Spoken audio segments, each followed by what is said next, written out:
Hello बच्चों, आज हम जीएमआई और एएमयू के 11th एंट्रेंस एग्जाम की प्रिपरेशन के लिए फिजिक्स को स्टार्ट करने वाले हैं। फिजिक्स में सबसे पहला चैप्टर हम देखने वाले हैं लाइट। ठीक है, हम इसमें क्या करने वाले हैं, जैसे कि हम जानते हैं कि लगभग 10 दिनों बाद एएमयू 10 या 11 दिन बाद एएमयू और जीएमआई का एंट्रेंस टेस्ट होने वाला है क्लास 11th इन साइंस का।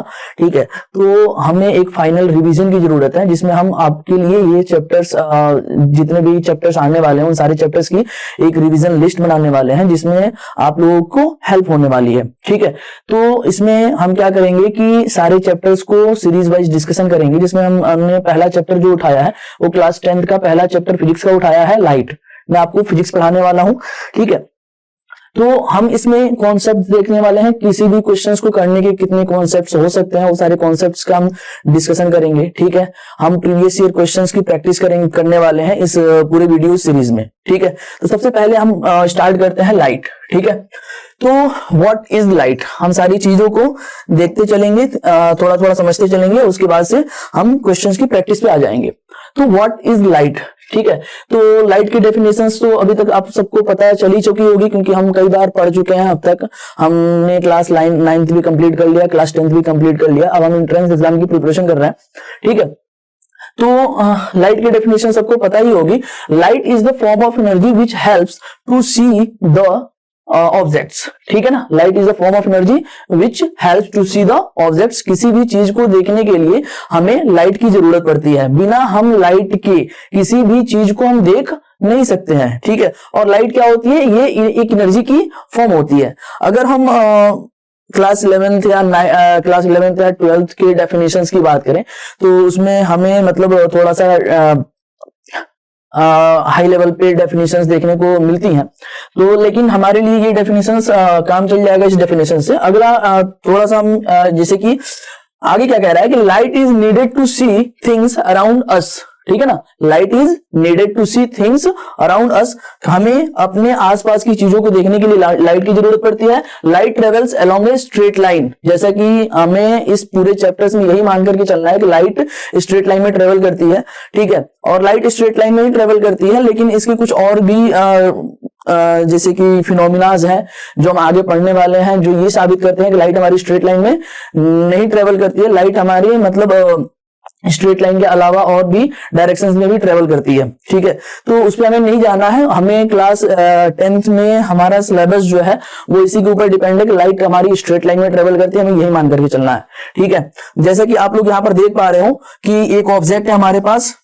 ठीक है, इस ऑब्जेक्ट को इस आदमी, ये जो आदमी है, इस आदमी को इस ऑब्जेक्ट को देखने के लिए किसकी जरूरत पड़ रही है, लाइट की जरूरत पड़ रही है। बिना लाइट की ये ऑब्जेक्ट को आदमी ये देख नहीं पाएगा। क्या हो रहा है कि यहां से ये जो हमारा सन है, सन से लाइट निकल रही है और ये क्या कर रही है, ऑब्जेक्ट के पास जा रही है, और ऑब्जेक्ट से क्या हो रही है कि टकराने के बाद ये स्कैटर्ड हो रही है, और फिर यहां से कुछ लाइट्स हमारी, यहां पर हम देख पा रहे हैं कि कुछ लाइट्स हमारी आंखों में, ये जो आदमी यहां पर खड़ा है इसकी आंखों में पड़ रही है, जिसकी वजह से इस आदमी की आंखों में ये जो ऑब्जेक्ट है, इस ऑब्जेक्ट का इमेज बन रहा है, जिससे कि ये आदमी इस ऑब्जेक्ट को देख पा रहा है। तो बिना लाइट की हेल्प, मतलब बिना लाइट के हेल्प के बिना हम किसी भी ऑब्जेक्ट को देख नहीं सकते हैं। ठीक है, ये रही लाइट की बात। अब लाइट के कुछ फिनोमिनाज होते हैं। ठीक है, तो लाइट के बहुत सारे फिनोमिनाज होते हैं जिनकी स्टडी हम करने वाले हैं। तो उसमें से कुछ फिनोमिना मैंने यहाँ पर दिखाए हैं। रिफ्लेक्शन ऑफ लाइट, हम मिरर में अपने आप को डेली देखते होंगे। ठीक है, तो हम जब भी हम मिरर में अपने आप को मतलब देखते हैं तो वो क्या होता है, वो एक फिनोमिना होता है जिसकी वजह से हमें अपना इमेज मिरर में दिखाई देता है, और वो होता है हमारा रिफ्लेक्शन ऑफ लाइट। होता ये है कि जैसे कि मान लीजिए यहाँ पर हम खड़े हैं, तो क्या होगा कि हमारे ऊपर लाइट्स पड़ेंगी और यहां से टकराने के बाद ये फिर मिरर में जाएंगी, और फिर मिरर से हमारी आंखों में आती है, तो फिर हमारा ही इमेज इस मिरर में बन रहा होता है। तो इसे हम कहते हैं रिफ्लेक्शन ऑफ लाइट। दूसरा है हमारा बेंडिंग ऑफ लाइट। ये भी एक लाइट की फिनोमिना होती है, बेंडिंग ऑफ लाइट। क्या होता है ना कि जब भी लाइट एक मीडियम से दूसरे मीडियम में ट्रेवल करती है तो वो अपने पाथ से क्या हो जाती है कि बेंड हो जाती है, अपने जो ओरिजिनल उसका पाथ होता है। जैसे कि मान लीजिए, जैसे कि यहाँ पर आपको दिखाई दे रहा है, ये हमारी इनिशियल लाइट, मतलब ये हमारी ओरिजिनल लाइट का पाथ है, हमने लाइट ऐसे डाला हुआ है, लेकिन यहां से मीडियम हमारा चेंज हो जा रहा है। यहाँ पर ये हमारा कुछ अलग मीडियम है, ये हमारा मीडियम 2 है और ये हमारा मीडियम 1 है। तो मीडियम 1 से मीडियम 2 में जैसे ही लाइट हमारी इंटर कर रही है तो वो क्या हो जा रही है, अपने पाथ से बेंड हो जा रही है। जैसे कि मान लीजिए हम नीली लाइट की बात करें तो नीली लाइट हमारी कहां जा रही थी, इस डायरेक्शन में जा रही थी, जो अपने पाथ से कुछ डिफ्लेक्ट होकर के इस डायरेक्शन में जाने लगी है। तो लाइट का बेंड होना भी एक फिनोमिना है लाइट का, जिसके बारे में हमें स्टडी करनी जरूरी है। तो हम इस चीज की स्टडी भी करेंगे, जिसको हम रिफ्लेक्शन ऑफ लाइट के नाम से भी जानते हैं। ठीक है, रिफ्रैक्शन ऑफ लाइट। ठीक है, तो रिफ्रैक्शन ऑफ लाइट के बारे में भी हम इसी चैप्टर्स में पढ़ने वाले हैं, जो कि हमारा दूसरा टॉपिक है। सबसे पहला टॉपिक हमारा रिफ्लेक्शन ऑफ लाइट, जिसकी स्टडी हम अभी करने वाले हैं। उसके बाद से एक फिनोमेना आप लोग देख पा रहे हो, रेनबो। बरसात के मौसम में क्या होता है कि हमने बरसात के मौसम में कभी कभी ना बादलों में ऐसे कुछ इमेज बनती हुई दिखाई देते हैं। ठीक है, और ये जो इमेज बन रहा होता है हमारा, इसमें टोटली कितने रंग कितने कलर्स होते हैं, 7 कलर के। ये एक ऐसा बनता हुआ दिखाई दे रहा है, ये भी लाइट की फिनोमेना होती है। अगला हमारा twinkling of star. Twinkling of star क्या होता है, जैसे कि रात में हम जब भी आसमान की तरफ देखते हैं और बादल नहीं होता है तो हमें पूरा का पूरा आसमान तारों से भरा हुआ दिखाई देता है। तो वो क्या होता है, स्कैटर ऑफ लाइट के द्वारा हमारे आंखों में पड़ रही होती है। जैसे कि हमारा ऐसा इमेज बनता हुआ आंखों में दिखाई देता है, तो इसे हम क्या कहते हैं, ट्विंकलिंग ऑफ स्टार कहते हैं। ये भी एक लाइट की फिनोमेना होती है। ठीक है, तो ये लाइट की फिनोमिनाज है। इन सब चीजों के बारे में हमें डिटेल में डिस्कशन नहीं करना, हमें उन सब सारी चीजों के बारे में डिस्कशन करना है जो एग्जाम्स में आने वाले हैं। ठीक है, तो एग्जाम्स में हमारे न्यूमेरिकल क्वेश्चंस आते हैं, थ्योरी आती है, तो वो सब सारी चीजों के बारे में डिस्कशन करने वाले हैं। ये तो हमारा एक ब्रीफ इंट्रोडक्शन ऑफ लाइट था। लाइट के बारे में थोड़ी सी जानकारी दे दी गई। उसके बाद से क्या है कि नेचर ऑफ लाइट। लाइट का नेचर क्या है, लाइट सॉलिड है, लिक्विड है, गैस है, लाइट क्या चीज है। इसमें अभी भी बहुत सारे कंफ्यूजन्स बने हुए हैं। कभी क्या होता है कि कोई फिनोमिना जो होता है वो फिनोमिना को हमें अंडरस्टैंड करना होता है, समझना होता है, तो वो पार्टिकल नेचर मान करके सॉल्व हो जाता है, कभी वेव नेचर मान करके सॉल्व हो जाता है। तो इसमें थोड़ा सा वो है। तो बात यह है कि पहले क्या था कि जब हमारी थ्योरीज आई तो वेव थ्योरी, कभी कभी साइंटिस्ट ने कहा कि लाइट हमारा वेव नेचर पोसेस करता है, कभी कभी किसी साइंटिस्ट ने कहा कि लाइट हमारा पार्टिकल नेचर पोसेस करता है। लेकिन बाद में जैसे कि बाद में ये पता चला कि कोई कोई फिनोमिना, जो फिनोमिना को मतलब किसी किसी फिनोमिना को अंडरस्टैंड करने के लिए, समझने के लिए ना, वेव नेचर अगर हम मान करके चलते हैं तो वो चीज समझ में आ जाती है, लेकिन पार्टिकल नेचर मान करके चलते हैं तो वो चीज समझ में नहीं आती है। कभी कभी किसी फिनोमिना को समझने के लिए पार्टिकल नेचर मान करके सॉल्व करते हैं तो समझ में आ जाती है, वेव नेचर मान करके सॉल्व करते हैं तो समझ में नहीं आती है। तो क्या है ना कि हमने ऐसा मान लिया कि जो हमारा लाइट है वो दोनों नेचर रखता है, वेव नेचर भी रखता है और पार्टिकल नेचर भी रखता है। लेकिन इन दोनों की जो स्टडी है वो बिल्कुल एक दूसरे से डिफरेंट है।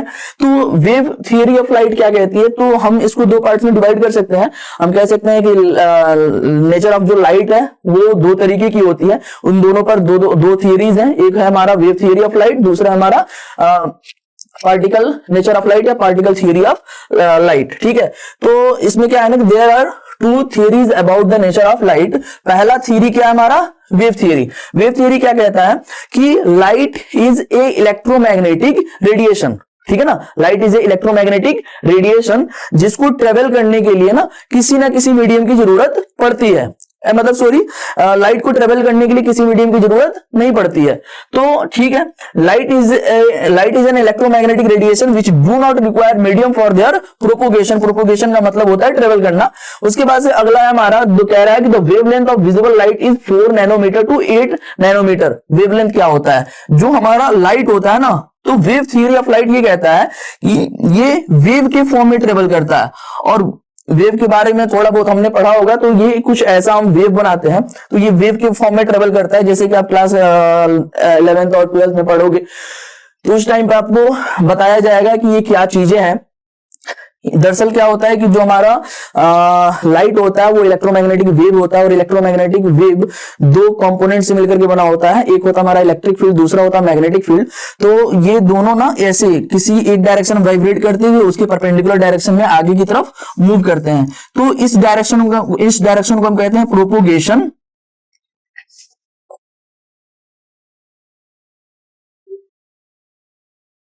जो हमारा डायरेक्शन ये जो होता है, जिस डायरेक्शन में हमारी वेव ट्रेवल करती है, उसको हम कहते हैं प्रोपोगेशन डायरेक्शन।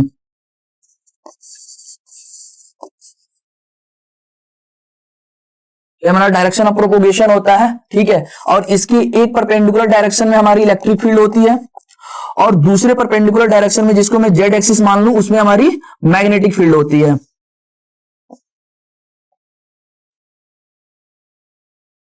ठीक है, तो ये ऐसे मोशन करते हैं और ये कुछ डायग्राम ऐसे आप लोगों ने कभी देखा होगा, ऐसे कुछ डायग्राम बन जाता है। तो ये हमारा, ये तीनों के तीनों एक दूसरे से परपेंडिकुलर डायरेक्शन होते हैं। तो ये सब सारी चीजों के बारे में हमें जानने की जरूरत नहीं है, बस ऐसा समझ जाइए कि आप लोग वेव हमारा कुछ ऐसे होता है और ऐसे ऐसे करके हमारे मतलब जैसे कि हमारा जो लाइट होता है ना, वो अपने परपेंडिकुलर डायरेक्शंस में वाइब्रेट करते हुए आगे की तरफ मोशन करता है। तो ये होता है हमारा वेव, जो कि लाइट को कहा जाता है कि ये भी एक वेव ही है। अब हम आ जाते हैं, कह रहा है कि the wavelength of visible light is 400 nanometre to 800 nanometre. इसका मतलब क्या है? वेवलेंथ क्या होता है? What is wavelength? किसी भी वेव के लिए उसकी वेवलेंथ डिफाइन करी जाती है, ठीक है।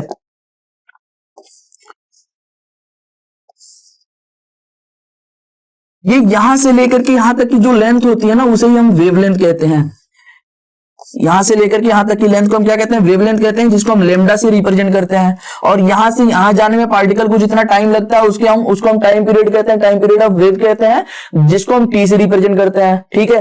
तो वेवलेंथ क्या होता है हमारा? यहां से लेकर के यहां तक की लेंथ हमारी वेवलेंथ कहलाती है। और जिसका लेंथ कितना होना चाहिए? 400 नैनोमीटर टू 800 नैनोमीटर के बराबर होना चाहिए। और उसके बाद से कह रहा है कि द स्पीड, की जो स्पीड होती है उसको हम सी से रिप्रेजेंट करते हैं, और वो कितना होता है? 3 इंटू 10⁸ मीटर पर सेकेंड। इसे हमें याद रखनी है। और ये कब होता है? ये वैक्यूम में होता है। किसमें होता है? वैक्यूम में। जब हमारी लाइट वैक्यूम में ट्रेवल करती है, उस समय जो स्पीड होती है लाइट की, वो 3 इंटू 10⁸ मीटर पर सेकेंड होती है। जब हम मीडियम चेंज करेंगे तो हमारी स्पीड ऑफ लाइट भी क्या हो जाएगी? चेंज हो जाएगी। तो ये हमारी मैक्सिमम स्पीड ऑफ लाइट होती है वैक्यूम में। मीडियम चेंज करेंगे तो हमारी स्पीड ऑफ लाइट भी चेंज हो जाएगी। उसके बाद आगे कह रहा है diffraction is the phenomena which can be understand by the wave theory of light. बहुत सारे फिनोमिनाज हैं, हम आगे पढ़ने वाले हैं, जैसे कि डिफ्रैक्शन, इंटरफेरेंस, उसके बाद से पोलराइजेशन। ये आपको जानने की जरूरत नहीं है, वैसे क्लास 11th और 12th में आपको ये चीजें पढ़ाई जाएंगी। फिलहाल के लिए एक नाम यहां पर लिखा हुआ है, diffraction is the phenomena which can be understand by the wave theory of light, ठीक है। तो वेव थ्योरी ऑफ लाइट के द्वारा हम एक फिनोमिना को अंडरस्टैंड कर सकते हैं, दैट इज क्या है? वो डिफ्रैक्शन है। या आप एक एग्जांपल के तौर पे आप इसको याद रख सकते हैं। आगे बढ़ते हैं हम। आगे हमारा पार्टिकल थ्योरी। पहला हमने क्या पढ़ा? Wave theory of light. दूसरा हम पढ़ रहे हैं particle theory of light. Particle theory क्या करता है? क्या कहता है कि light is made up of small particles which is the packet of energy known as photon. इसमें पार्टिकल नेचर ऑफ लाइट में पार्टिकल थ्योरी जो है वो ये कहती है कि लाइट हमारे छोटे छोटे एनर्जी के बंडल से मिलकर के बना होता है, और उस बंडल को, उस एनर्जी के बंडल को हम फोटोन कहते हैं, जिसको हम एक पार्टिकल की तरह ट्रीट करते हैं, ठीक है। और हम ये मान करके चलते हैं कि जहां से भी वो रिलीज होती है वो वहां से एक स्ट्रेट लाइन में मूव करती है, ठीक है। तो it travels in a straight line. बात समझ में आ गई होगी आपको। अब क्या है कि जो हमारा पार्टिकल थ्योरी ऑफ लाइट है, उससे हम बहुत सारे प्रॉब्लम को, बहुत सारे फिनोमेना को अंडरस्टैंड कर पाते हैं। जैसे कि अभी हम पढ़ने वाले हैं रिफ्लेक्शन। तो रिफ्लेक्शन जो फिनोमिना हम लाइट की पढ़ने वाले हैं, उसमें हम ये देखें, हम ये मान करके चलेंगे कि हमारी जो लाइट रे है, हम लाइट रे के बारे में देखेंगे तो लाइट रे हमारी हमेशा स्ट्रेट लाइन में ट्रेवल करेगी। इसका मतलब हम जो रिफ्लेक्शन पढ़ने वाले हैं वो क्या मान करके पढ़ने वाले हैं कि light is a particle, light has a particle nature. Particle theory of light ही हम पढ़ने वाले हैं क्लास 10th के बेसिस पे, ठीक है। तो रिफ्लेक्शन हम पढ़ने वाले हैं। दूसरा फिनोमिना हमारा रिफ्रैक्शन। रिफ्रैक्शन फिनोमिना भी कैसे अंडरस्टैंड होगी? वो भी पार्टिकल नेचर मान करके ही अंडरस्टैंड होगी। तो ये सब पार्टिकल थियरी ही हम पढ़ने वाले हैं क्लास 10th में लाइट में, ठीक है। उसके बाद से फोटो इलेक्ट्रिक इफेक्ट और अदर फिनोमिना की बात करें तो फोटो इलेक्ट्रिक इफेक्ट और भी बहुत सारे फिनोमिना हैं जिसके बारे में हम आगे जानेंगे। तो ये हमारी पार्टिकल थियरी ऑफ लाइट हो गई। आगे बढ़ते हैं। आगे हमारा there are 3 types of medium. ये जो मीडियम का टाइप मैंने यहां पर लिखा हुआ है, there are 3 types of medium, वो on the basis of transmission.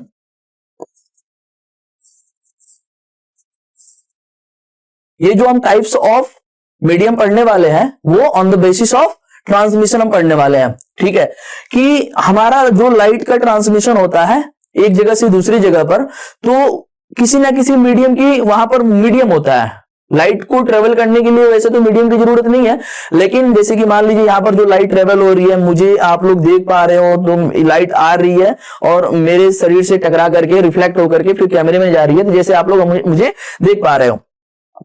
तो यहाँ पर लाइट का जो ट्रांसमिशन का जो मीडियम है वो एयर है। यहाँ पर एयर सारे सराउंडिंग में भरा हुआ है, तो ये एयर में ट्रेवल कर रही है। वाटर, जैसे वाटर है, वाटर में भी लाइट हमारी ट्रेवल करती है, क्योंकि वाटर से एक जगह से, मतलब जैसे कि वाटर के दूसरी तरफ हम खड़े हो जाए और वाटर की दूसरी तरफ कोई चीज रखी गई हो तो भी हम उस चीज को थोड़ा बहुत तो देख ही सकते हैं, तो वाटर से भी लाइट क्या होती है, ट्रेवल होती है। तो उसी के बेसिस पे जो मीडियम है लाइट को ट्रेवल करने के बीच में जो मीडियम आ रहा है उस मीडियम को क्लासिफाई करेंगे हम on the basis of transmission. मतलब कि लाइट हमारी ट्रांसमिट होगी कि नहीं होगी, अगर होगी भी तो कितनी होगी या होगी ही नहीं। ठीक है, इसके बेसिस पे हम मीडियम को 3 टाइप्स में डिवाइड करते हैं। पहला होता है हमारा ट्रांसपेरेंट मीडियम।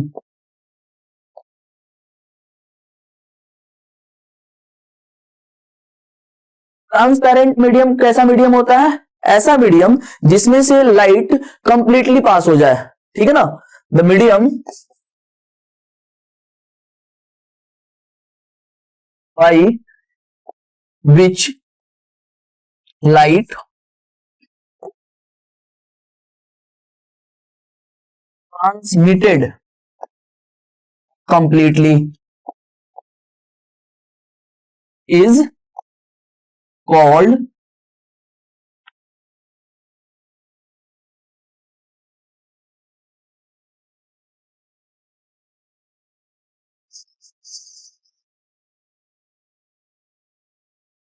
Transparent medium. ठीक है, दूसरा जो हमारा मीडियम है उसको हम कहते हैं ट्रांसलूसेंट। ट्रांसलूसेंट,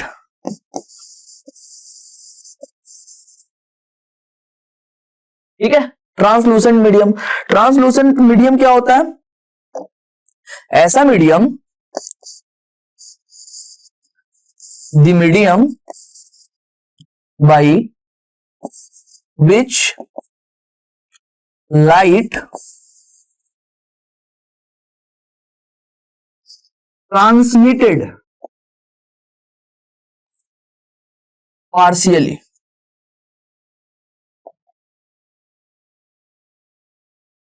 ऐसा मीडियम जिसमें से लाइट हमारी ट्रांसमिट तो हो रही है लेकिन पार्शियल लाइट ट्रांसमिट हो रही है, पूरी की पूरी लाइट एक जगह से, उसके बीच में जो मीडियम है उस मीडियम से एक जगह से जब लाइट डाल रहे हैं तो दूसरी जगह पर पूरी की पूरी लाइट हमारी ट्रांसमिट नहीं हो पा रही है, तो ऐसे मीडियम को हम क्या बोल देंगे? ट्रांसलूसेंट मीडियम बोल देंगे। अगर मैं एग्जाम्पल की बात करूं ट्रांसपेरेंट मीडियम की, तो जो मैंने लिखा नहीं था, तो हम कह सकते हैं एयर एक ऐसा मीडियम है जो ट्रांसपेरेंट मीडियम है। उसके बाद से वाटर, वाटर भी हमारा क्या है? ट्रांसपेरेंट मीडियम है। उसके बाद से ग्लास, ग्लास से हमारी जो लाइट होती है पूरी की पूरी क्या हो जाती है? ट्रांसमिट हो जाती है, तो ग्लास को हम क्या कह सकते हैं? ट्रांसपेरेंट मीडियम कह सकते हैं। वाटर को भी हम ट्रांसपेरेंट मीडियम कह सकते हैं अगर वाटर हमारा क्लीन हो तो। ठीक है, और the medium by which light transmitted partially is called translucent. Example में जैसे कि पेपर, ठीक है, डर्टी वाटर, ऑयल एक्सेट्रा। तो ये ऐसे मीडियम होते हैं जिनसे लाइट तो ट्रांसफर होती है लेकिन पूरी की पूरी ट्रांसफर नहीं हो पाती, बहुत कम लाइट ट्रांसफर होती है। तीसरा होता है हमारा OPEC.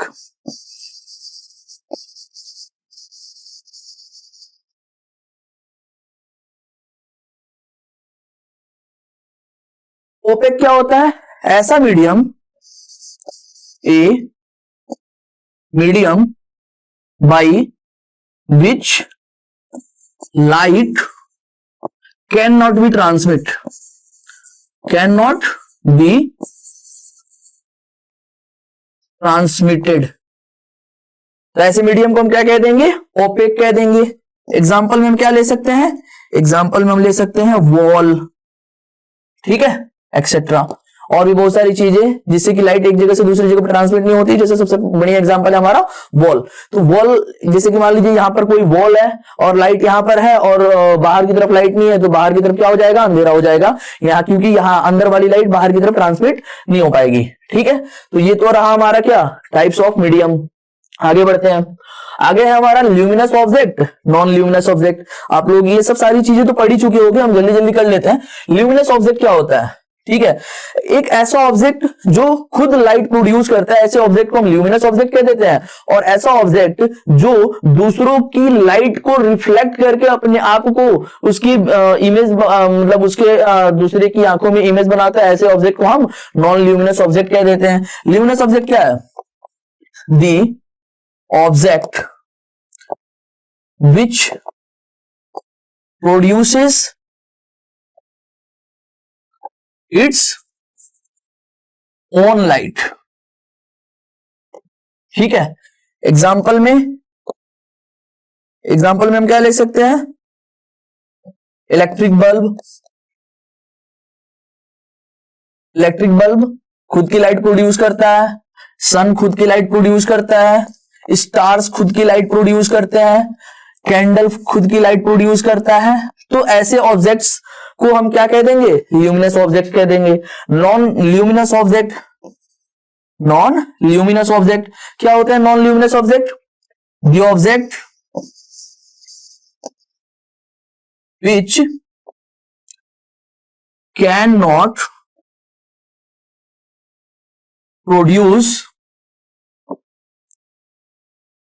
Its own light, it only reflects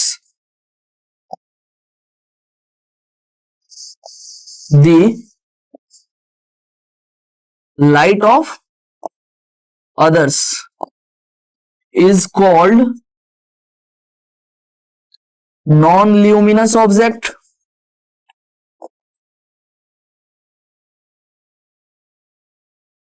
ठीक है, जैसे कि एग्जाम्पल में कोई सी भी ऑब्जेक्ट जो खुद की लाइट प्रोड्यूस नहीं कर सकती, जैसे कि मान लीजिए कि बॉय, जैसे कि हम, ठीक है। उसके बाद से जैसे कि कोई बोतल है, बहुत सारे एग्जाम्पल्स हो सकते हैं हमारे नॉन ल्यूमिनस ऑब्जेक्ट के, ठीक है। जैसे मून है, मून में खुद की लाइट नहीं होती है, वो क्या होता है, क्यों चमक रहा होता है मून हमारा, वो सन की लाइट की वजह से मून का इमेज हम यहां तक पहुंच पाता है, जिससे हम उसको देख पाते हैं और ऐसा लगता है कि वो चमक रहा है, खुद की लाइट प्रोड्यूस कर रहा है, लेकिन वो खुद की लाइट नहीं होती है, वो सन की लाइट होती है, ठीक है। आगे बढ़ते हैं, ल्यूमिनस नॉन ल्यूमिनस ऑब्जेक्ट आपको समझ में आ गया होगा। अब यहां तक तो थी हमारी बेसिक्स चीजें। अब यहां से हमारा मेन टॉपिक स्टार्ट होने वाला है, जहां से क्वेश्चंस बनते हैं हमारे एंट्रेंस एग्जाम के लिए, वो है हमारा रिफ्लेक्शन ऑफ लाइट, ठीक है। तो रिफ्लेक्शन ऑफ लाइट क्या होता है, reflection of light, reflection of light is the simple phenomena of the light bouncing back after falling on an object, ठीक है। तो क्या होता है रिफ्लेक्शन ऑफ लाइट, जैसे कोई प्लेन है, ठीक है, इस प्लेन को इसको मैं प्लेन मान ले रहा हूं। यहां पर क्या होगा कि अगर कोई लाइट पड़ेगी, या मैं लाइट रे मान लेता हूं, तो ये लाइट रे क्या होती है, यहां से क्या हो जाती है, रिफ्लेक्ट हो जाती है, अपने ही मीडियम में वापस चली जाती है। इसी फिनोमिना को हम क्या कह देते हैं, इसी फिनोमिना को हम कह देते हैं रिफ्लेक्शन। अब इसी चीज को मैं पढ़ना है। अब इसी प्लेन को मैं थोड़ा सा ऐसे बना रहा हूं, ठीक है।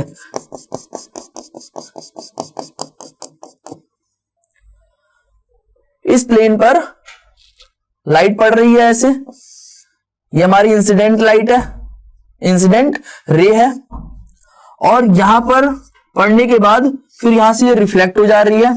अब इसके फिनोमिना को हम समझने वाले हैं, रिफ्लेक्शन ऑफ लाइट। ये तो आपको समझ में आ गया कि रिफ्लेक्शन ऑफ लाइट क्या होता है, अगर लाइट किसी भी ऑब्जेक्ट पर पड़ के फिर वहां से जा करके, मतलब वहां से टकरा करके फिर अपने मीडियम में वापस चली जाती है, तो ऐसे इस फिनोमिना को हम क्या कहते हैं, रिफ्लेक्शन ऑफ लाइट कहते हैं। अब इसी रिफ्लेक्शन ऑफ लाइट को हम समझने वाले हैं। तो जैसे कि मान लीजिए कि मैं एक प्लेन अब एक चीज पहले समझ लेते हैं, फिर हम आगे बढ़ते हैं।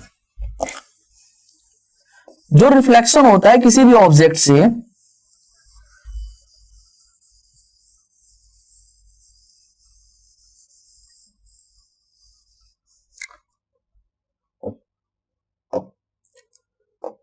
जैसे क्या होता है कि रिफ्लेक्शन दो टाइप्स के होते हैं। यहां पर दो टाइप्स के रिफ्लेक्शन नहीं होते, रिफ्लेक्शन तो एक ही टाइप का होता है, लेकिन जिस प्लेन से हमारा रिफ्लेक्शन हो रहा होता है, जिस ऑब्जेक्ट से हमारा रिफ्लेक्शन हो रहा होता है, वो दो टाइप के होते हैं। एक होता है हमारा रेगुलर सरफेस, एक होता है हमारा इर्रेगुलर सरफेस। ठीक है ना। रिफ्लेक्शन बाई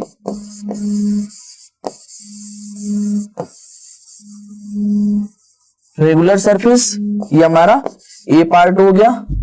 और बी क्या होता है हमारा,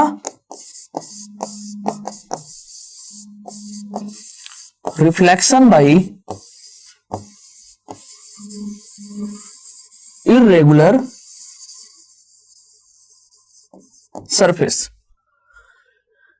रिफ्लेक्शन बाई रेगुलर सरफेस का मतलब क्या होता है कि जो भी सरफेस हम लेंगे जहां से रिफ्लेक्शन हो रहा है वो प्लेन होगा। ठीक है। और ऐसा सरफेस जो क्या हो, खुरदरे टाइप का हो, तो वहां से जो रिफ्लेक्शन होगा वो कैसा होगा, वो इर्रेगुलर सरफेस के द्वारा रिफ्लेक्शन होगा। तो यहां से हमें इर्रेगुलर सरफेस के द्वारा रिफ्लेक्शन को नहीं पढ़ना है। जैसे कि मान लीजिए यहां पर beam of light, beam of light का मतलब क्या होता है, जब लाइट, बहुत सारी लाइट रेज का कॉम्बिनेशन एक साथ कहीं पर गिरे तो उसे हम बीम ऑफ लाइट कहते हैं। तो जैसे कि मान लीजिए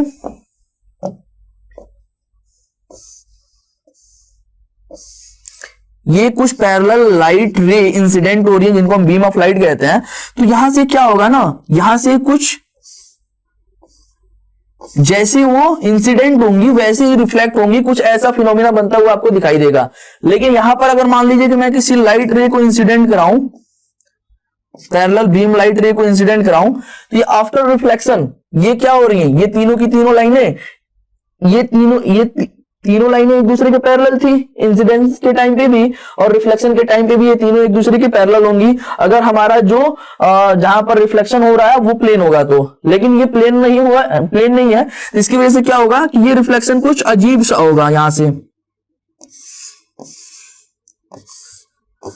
तो ये क्या हो रही है, ये एक दूसरे से दूर हटती जा रही है आफ्टर रिफ्लेक्शन। ये जो लाइट्स हैं वो एक दूसरे के पैरेलल नहीं है, तो हम इसे कह देते हैं इर्रेगुलर सरफेस के द्वारा रिफ्लेक्शन, और इसे हम कह देते हैं कि रेगुलर सरफेस के द्वारा रिफ्लेक्शन, और हमें इसी को ही पढ़ना है। ठीक है।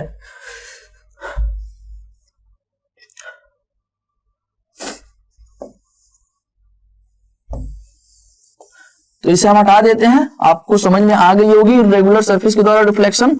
अब हम पढ़ने वाले हैं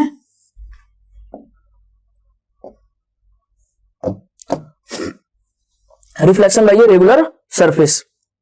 इसमें क्या है कि हम एक मिरर कंसीडर कर लेते हैं।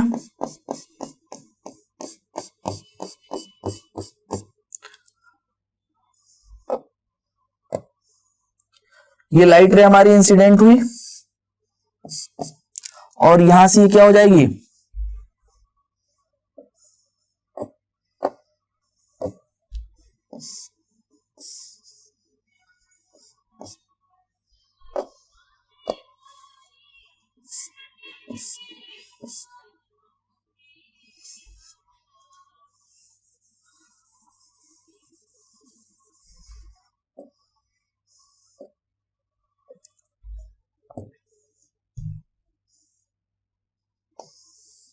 ये हमने एक सरफेस बना दिया।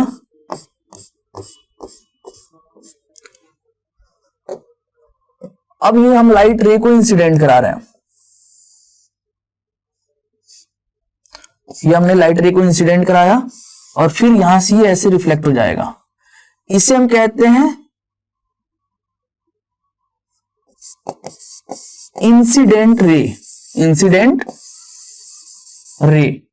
इसे हम कहते हैं रिफ्लेक्टेड रे।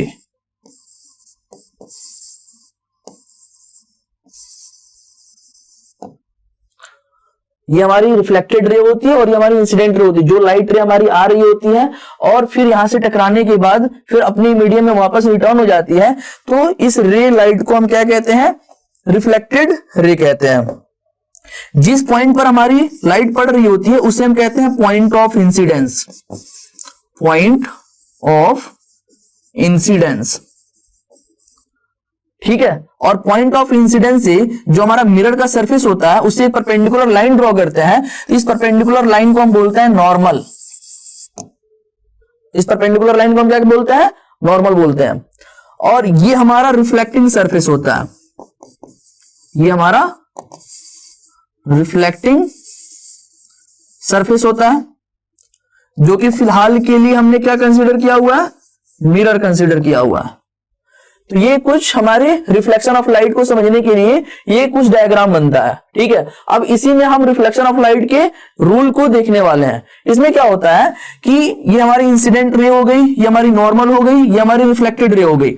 अब क्या बनता है, यहां से नॉर्मल और इंसिडेंट रे के बीच में जो एंगल बनता है उसको हम कहते हैं एंगल ऑफ इंसिडेंस, जिसको आई से रिप्रेजेंट करते हैं। और रिफ्लेक्टेड रे और नॉर्मल के बीच में एक एंगल बनता है जिसको हम कहते हैं एंगल ऑफ रिफ्लेक्शन, जिसको हम आर से रिप्रेजेंट करते हैं। बात समझ में आ गई? इसको हम क्या कहेंगे? Angle of incidence. इसको हम क्या कहते हैं? Angle of reflection. ये सब सारे टर्मिनोलॉजी है कुछ रिफ्लेक्शन ऑफ लाइट के। अब हम आगे बढ़ते हैं, आगे हम पढ़ने वाले हैं रिफ्लेक्शन ऑफ लाइट के रूल्स, रूल्स ऑफ या laws of reflection of light. तो इसके दो रूल होते हैं, दो लॉ होते हैं। पहला लॉ क्या कहता है कि incident ray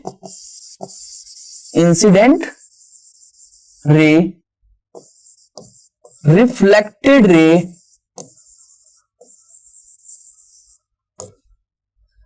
and normal at the point of incidence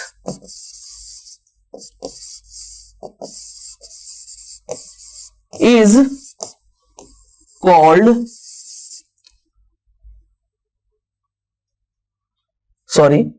point of incidence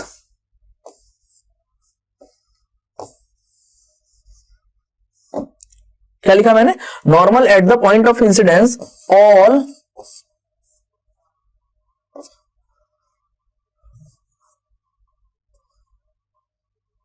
are in the same plane. ठीक है, इसका मतलब क्या है? जैसे मैंने आपको अभी डायग्राम बना करके दिखाया था, अगर ये हमारी मिरर है, ये हमारी इंसिडेंट लाइट आ रही है, यहां से ऐसे ये रिफ्लेक्ट हो जा रही है, और ये नॉर्मल हमने ड्रॉ कर दिया कहां पे? पॉइंट ऑफ इंसिडेंस पे। तो हम देख पा रहे हैं कि जो हमारी इंसिडेंट रे है और ये हमारी रिफ्लेक्टेड रे है और ये हमारा नॉर्मल है। ये इंसिडेंट रे, ये रिफ्लेक्टेड रे और ये हमारा नॉर्मल, ये तीनों के तीनों एक ही प्लेन में लाई करते हैं। फर्स्ट रूल या first law of reflection of light क्या कहता है? जैसे मैं आपको समझाऊं यहां पर कि तीनों के तीनों को एक ही प्लेन में होने का मतलब क्या है। जैसे कि मान लीजिए कि मैं 3 उंगली ले लेता हूं, ठीक है। इसको मैं क्या कंसीडर कर लूं? इसको मैं कंसीडर कर लूं नॉर्मल, तो यहां से ये इंसिडेंट रे हमारी ऐसी आएगी और ये ऐसे रिफ्लेक्ट हो जाएगी।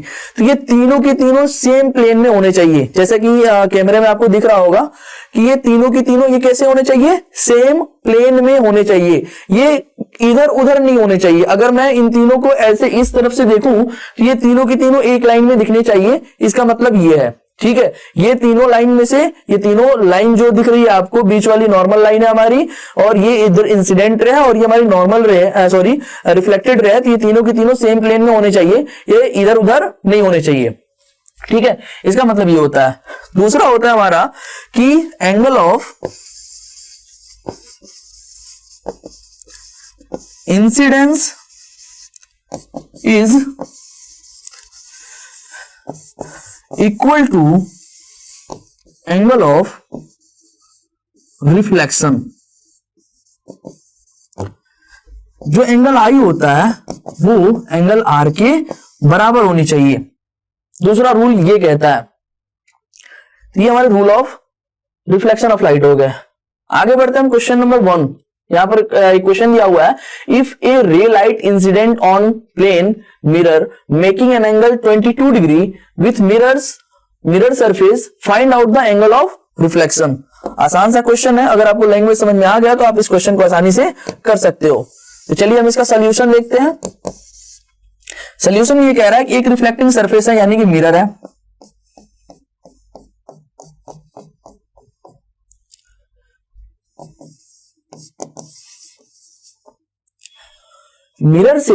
मिरर का जो सरफेस है उससे 22 डिग्री का एंगल बनाती हुई एक लाइट हमारी इंसिडेंट हो रही है।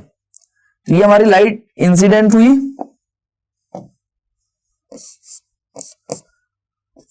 यहां पर ध्यान देने वाली बात यह है कि ये जो बोला गया है 22 degree with the mirror surface, mirror की सरफेस से 22 डिग्री का एंगल बनाती हुई लाइट हमारी इंसिडेंट हो रही है। और हमसे पूछा क्या गया है, हमसे पूछा गया है एंगल ऑफ रिफ्लेक्शन। तो एंगल ऑफ रिफ्लेक्शन क्या होता है, ये लाइट रे हमारी ऐसे इंसिडेंट होगी और ये ऐसे रिफ्लेक्ट हो जाएगी। ये हमारा एंगल ऑफ इंसिडेंस होगा और ये हमारा एंगल ऑफ रिफ्लेक्शन होगा। एंगल ऑफ इंसिडेंस ये होगा, एंगल ऑफ रिफ्लेक्शन ये होगा। और ये एंगल हमें 22 डिग्री दिया गया है। और हम जानते हैं कि जो हमारा रिफ्लेक्टिंग सरफेस होता है और जो नॉर्मल होता है उन दोनों के बीच का एंगल हमेशा 90 डिग्री का होता है। ठीक है, तो हम यहां से देख सकते हैं 22 degree plus angle i that is equal to 90 degree. ये वाला एंगल और इस वाले एंगल का सम कितना होना चाहिए, 90 डिग्री होना चाहिए। तो यहां से एंगल आई कितना मिल जाएगा हमें, एंगल आई मिलने वाला है 90 डिग्री माइनस 22 डिग्री। समझ में आ रही है आपको बात? ठीक है, इसके बाद इसमें से इसको सब्ट्रैक्ट करेंगे तो ये 68 डिग्री आने वाला है। यानी एंगल ऑफ इंसिडेंस हमारी कितनी हो गई, 68 डिग्री। सेकंड रूल ऑफ या second law of reflection of light क्या कहता है कि angle of incidence angle of reflection के बराबर होना चाहिए। तो एंगल ऑफ रिफ्लेक्शन यानी एंगल आर किसके बराबर होना चाहिए, एंगल आई के बराबर होना चाहिए। और एंगल आई हमने कितना निकाल लिया, 68 डिग्री। तो angle of reflection that is equal to 68 degree. तो आंसर हमारा क्या हो जाएगा, 68 डिग्री ना कि 22 डिग्री। ऐसे क्वेश्चंस को आप कर पाओगे? ठीक है, चलिए ठीक है, आगे बढ़ते हैं। Properties of image formed by a plane mirror. अगर किसी प्लेन मिरर के द्वारा कोई इमेज का फॉर्मेशन हो रहा है तो उसकी क्या प्रॉपर्टीज हो सकती हैं वो हम डिस्कशन करने जा रहे हैं। ठीक है, तो जैसे कि इमेज का फॉर्मेशन होता कैसे है, सबसे पहले हम ये देख लेते हैं। तो इमेज का फॉर्मेशन कैसे होता है, image formation by a plane mirror. जैसे मैं कंसीडर कर लूं यहां पर ये एक प्लेन मिरर है,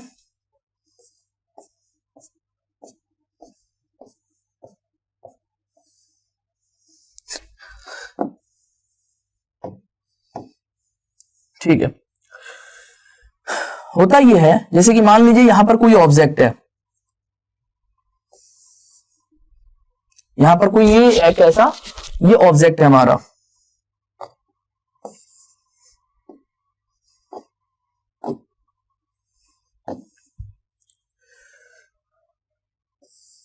या कोई आदमी हम कंसीडर कर लेते हैं, ये आदमी यहां पर और एक और आदमी यहां पर है। ये आदमी इसको देख रहा है, किसमें देख रहा है, इसको डायरेक्टली नहीं देख पा रहा है, यहां पर कोई दीवार है लेकिन इस आदमी को इसको देखना है। तो यहां पर एक मिरर रखी हुई है, क्या मिरर में इस आदमी को ये आदमी देख सकता है, बिल्कुल देख सकता है। तो होगा क्या कि कहीं से लाइट आ रही होगी और लाइट इसके शरीर पर पड़ के तो यहां से रिफ्लेक्ट होगी और यहां से रिफ्लेक्ट होने के बाद जाएगी मिरर में और फिर मिरर से रिफ्लेक्ट होकर इसकी आंखों में पड़ेगी। तो इस आदमी का इमेज इस मिरर में इस आदमी को दिखाई देगा। ठीक है, तो यहां से रे लाइट जाएगी, ऐसे रे लाइट गई और फिर यहां से रिफ्लेक्ट होगी। तो जैसे कि रिफ्लेक्शन का लॉ हम जानते हैं, जहां पर इंसिडेंट लाइट होती है, जहां पर लाइट हमारी इंसिडेंट होती है वहां पर हम नॉर्मल ड्रॉ करते हैं। तो ये हमने नॉर्मल ड्रॉ कर दिया और यहां पर भी हमने नॉर्मल ड्रॉ कर दिया। और फिर नॉर्मल से जितना एंगल पर हमारी लाइट इंसिडेंट हुई है उतना ही एंगल बनाते हुए लाइट हमारी रिफ्लेक्ट होगी। ठीक है, तो लाइट हमारी यहां से क्या होगी, इतना ही एंगल बनाते हुए रिफ्लेक्ट होगी। ध्यान समझिएगा इस चीज को। तो ये हमारी लाइट ऐसे रिफ्लेक्ट हो गई और ये एंगल अगर हमारा I1 है और ये R1 है तो angle I1 is equal to angle R1 के बराबर होना चाहिए। ठीक है, इसके बाद से क्या होगी, जो सेकेंड लाइट गई है ये सेकेंड लाइट यहां से इतना एंगल बना रही है, ये एंगल I2 बना रही है। तो एंगल R2 ये जो बनेगा यहां पर भी angle I2 is equal to angle R2 होना चाहिए। फिर यहां से ये लाइट क्या हो जाएगी, ये लाइट ऐसे रिफ्लेक्ट हो जाएगी और ये लाइट रिफ्लेक्ट होने के बाद ऐसे जा रही है और यही लाइट यहां पर जो आदमी है उसकी आंखों में पड़ेगी, तो इस आदमी का इमेज ये लाइट के द्वारा ये इधर की तरफ आके आते हुए बनता हुआ दिखाई दे रहा है। मतलब ये लाइट पड़ने वाली है इसकी आंखों में, तो इस आदमी का इमेज दिखाई देगा। लेकिन कहां पे दिखाई देगा, फिर हम इसको क्या करेंगे, पीछे की तरफ मिलाएंगे। ये लाइट जो हमारी रिफ्लेक्ट होकर के ऐसे जा रही है, इसको पीछे की तरफ मिलाएंगे, तो जहां पे ये मीट करेगी वहीं से ये वहीं पर इमेज इस आदमी की आंखों में इस आदमी का बन रहा है। ठीक है, तो इसको हम पीछे की तरफ बढ़ाते हैं।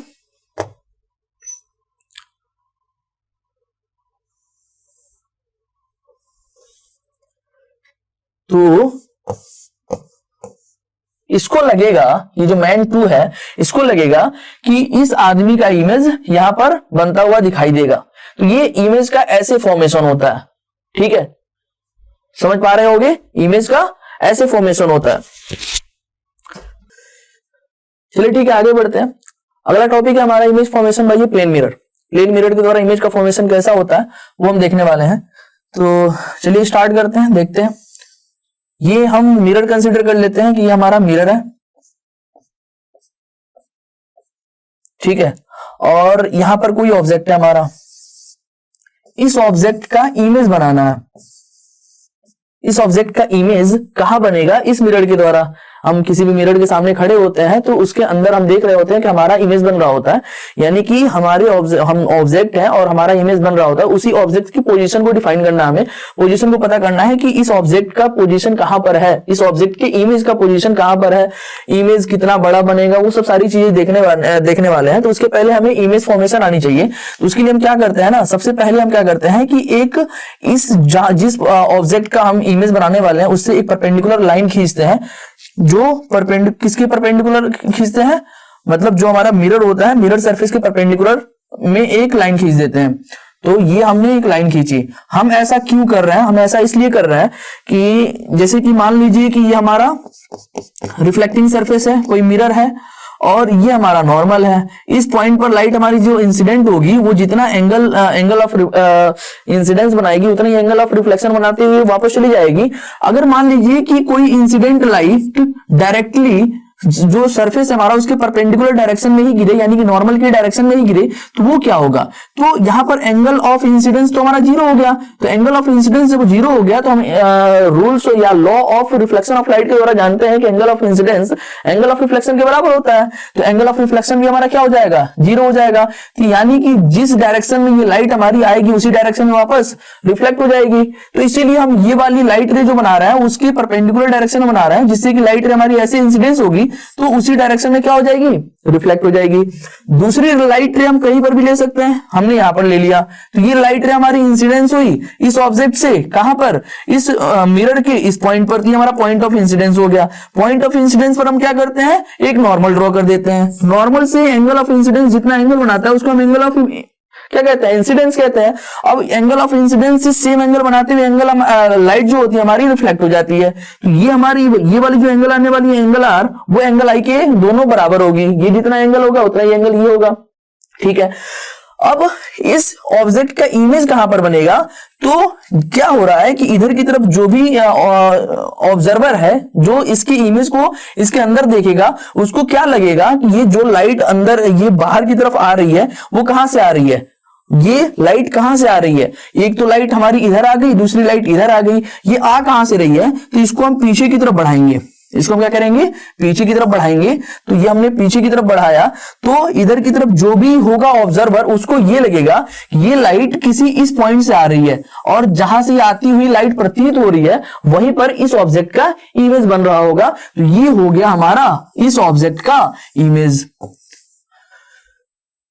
ठीक है, अब क्या है, ये जो इमेज है इसको ना हम स्क्रीन पर फाइंड आउट नहीं कर सकते। जैसे कि मिरर के अंदर जो इमेज बन रहा होता है उसको स्क्रीन पर फाइंड आउट नहीं कर सकते, तो स्क्रीन पर फाइंड आउट नहीं कर सकते इसलिए इसको हम वर्चुअल इमेज कहते हैं। कौन सा इमेज कहते हैं, वर्चुअल इमेज। जो मिरर के द्वारा इमेज हमारा बन रहा होता है वो हमारा वर्चुअल इमेज होता है और ये इरेक्ट होता है। इरेक्ट का मतलब सीधा इमेज बनता है। अगर हम सीधे खड़े हैं तो हमारा इमेज जो बनेगा वो सीधा बनेगा, उल्टा खड़े हैं तो उल्टा बनेगा।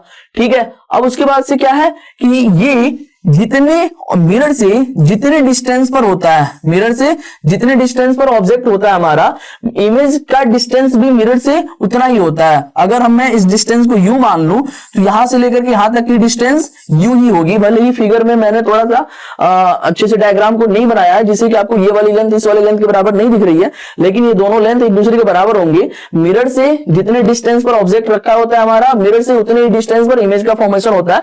लेकिन मिरर की दूसरी तरफ बिहाइंड द मिरर इमेज का फॉर्मेशन कहां होता है? बिहाइंड द मिरर होता है। तो ये इमेज का ऐसे फॉर्मेशन हो गया। अब इसकी हम प्रॉपर्टीज देखने वाले हैं। ठीक है, properties of image formation by a plane mirror. सबसे पहले नेचर क्या होता है? जैसा कि अभी मैंने बताया, जो इमेज फॉर्म्ड हुआ रहता है वो उसका नेचर क्या होता है? वर्चुअल। कैसा इमेज बनता है? वर्चुअल इमेज बनता है, जिसको हम स्क्रीन पर फाइंड आउट नहीं कर सकते। दूसरा चीज, ये इरेक्ट होता है, मतलब सीधा होता है। प्लेन मिरर के द्वारा जो हमारा इमेज बनता है वो क्या होता है? इरेक्ट होता है। साइज इसकी क्या होती है? Size of image size of object के बराबर होती है, is equal to size of object. तीसरी चीज, पोजीशन क्या होता है? Behind the mirror. Behind the mirror, mirror के पीछे बनता है इमेज का फॉर्मेशन। ठीक है, और दूसरी चीज, पोजीशन का मतलब उसकी डिस्टेंस भी बतानी है। ठीक है, तो distance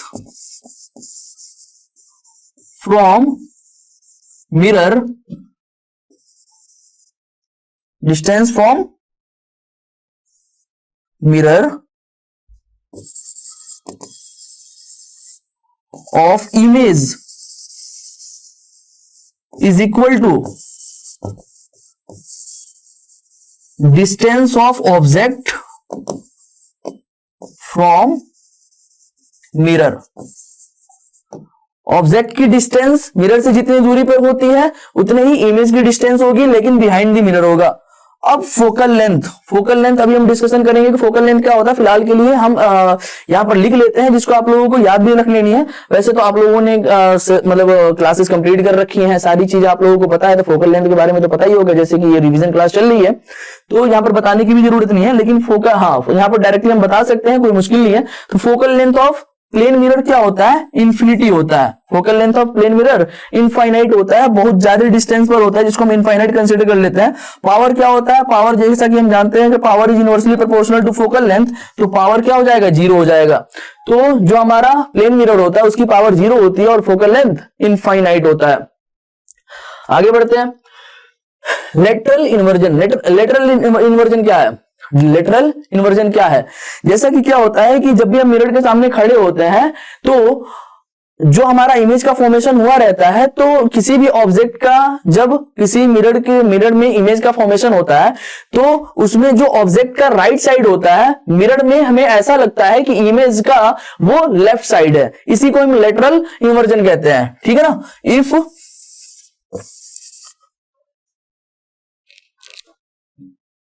an object is placed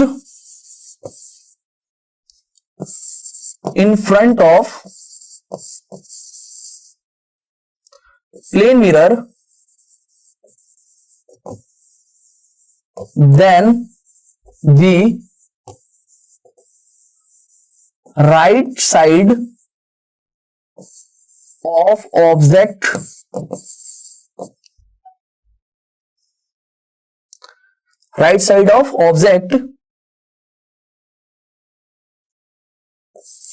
is seems to be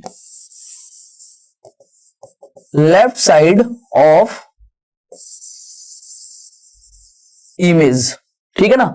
मतलब ऑब्जेक्ट का राइट साइड हमें ऐसा प्रतीत होता है कि इमेज का वो लेफ्ट साइड है। इसी को ही हम क्या कहते हैं, लेटरल इन्वर्जन कहते हैं। आगे बढ़ते हैं, number of images if two mirrors placed at an angle theta. अगर दो मिरर एक दूसरे से थीटा एंगल पर प्लेस्ड है तो उस केस में अगर कोई ऑब्जेक्ट उन दोनों के बीच में रख दिया जाता है तो कितने नंबर ऑफ इमेजेस का फॉर्मेशन हो सकता है। इस चीज को समझने के लिए हम यहां पर देखेंगे, मैं दो मिरर को कंसीडर कर लेता हूं। ये दो मिरर हमारे पास और ये दोनों मिरर एक दूसरे से थीटा एंगल बना रहे हैं, ठीक है। और यहां पर मैंने कोई ऑब्जेक्ट को रख दिया तो क्या होगा, एक बार तो इस मिरर से इसका इमेज का फॉर्मेशन होगा, फिर इस मिरर से इसके इमेज का फॉर्मेशन होगा, फिर ये जो दोनों इमेजेस के फॉर्मेशन होंगे फिर इनके लिए भी वो ऑब्जेक्ट का काम करेंगे, फिर और भी इमेजेस के फॉर्मेशन होंगे। जिससे कि क्या होता है ना कि जब भी दो मिरर एक दूसरे से किसी एंगल पर प्लेस्ड कर दिए जाते हैं और दोनों के बीच में कोई ऑब्जेक्ट रखा जाता है तो उससे जो बनने वाले इमेजेस होते हैं वो बहुत ज्यादा हो जाते हैं, ठीक है ना। वो डिपेंड करता है उस एंगल थीटा पे कि कितने एंगल पर इसको रखा गया है, ठीक है। तो नंबर ऑफ इमेजेस का यहां से फॉर्मूला निकल करके आता है, number of images is equal to 360 divided by theta, जिसको हमें याद रख लेना है। जहां पर थीटा हमें किसमें प्लेस्ड करना है, डिग्री में प्लेस्ड करना है, ठीक है ना। Number of images is equal to क्या होता है, 360 डिवाइडेड बाई थीटा। ये एक फॉर्मूला है जिसको हमें याद कर लेना है। अब यहां पर कंडीशन ये है कि इफ नंबर ऑफ इमेजेस को मैं n कंसीडर कर लेता हूं, if n is odd number तब तो कोई दिक्कत नहीं है, नंबर ऑफ इमेजेस क्या हो जाएंगे हमारे 360 डिवाइडेड बाई थीटा। लेकिन इफ n इज, तो n is equal to n, लेकिन जब number of where n is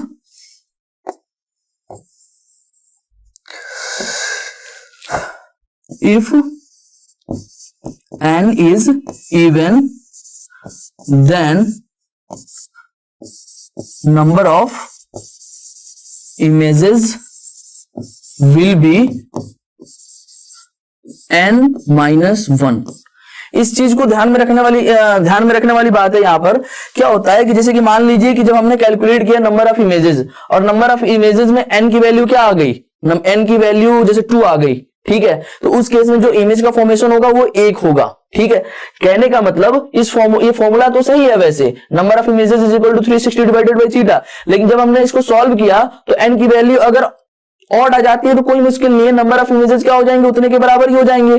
लेकिन अगर ये इवन आ गई तो उसमें से हम क्या कर देंगे, 1 माइनस कर देंगे, उतने नंबर ऑफ इमेजेस होंगे हमारे पास। जैसे मैं आपको एक एग्जांपल लेकर दिखाता हूं। अगर मैं मान लो थीटा की वैल्यू ले लेता हूं 60 डिग्री, थीटा की वैल्यू 60 डिग्री ले लिया, 60 डिग्री पे अगर इसको मैंने प्लेस किया हुआ है तो नंबर ऑफ इमेजेस क्या हो जाएंगे, फॉर्मूले के अकॉर्डिंग 360 डिवाइडेड बाई 60, यानी आंसर कितना आना चाहिए, 6 आना चाहिए आंसर। तो नंबर ऑफ इमेजेस 6 होने चाहिए, लेकिन 6 हमारी क्या है, इवन नंबर है, तो नंबर ऑफ इमेजेस वास्तव में हमारे कितने होंगे, 6 minus 1 that is equal to 5।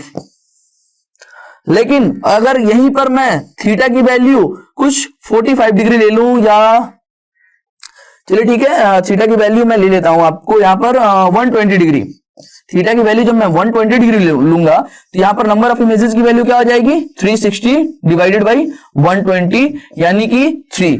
तो नंबर ऑफ इमेजेस कितने आ गए, 3 आ गए। 3 इज द ऑड नंबर, तो हमारा फाइनल आंसर भी यही होगा कि 3 नंबर ऑफ इमेजेस के फॉर्मेशन होंगे। बस इतनी सी बात है, ठीक है। ये चीज आपको समझ में आ गई होगी। आगे बढ़ते हैं,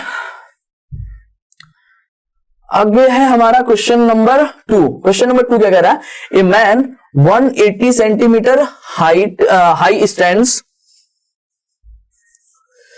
a man 180 centimeter high stands in front of a plane mirror. His eyes are at height of 170 centimeter from the floor. Then the minimum length of a plane mirror for him to see his full image is. क्या है ये रहा है question में, एक हमारे पास क्या है, एक मिरर है, ये है मिरर,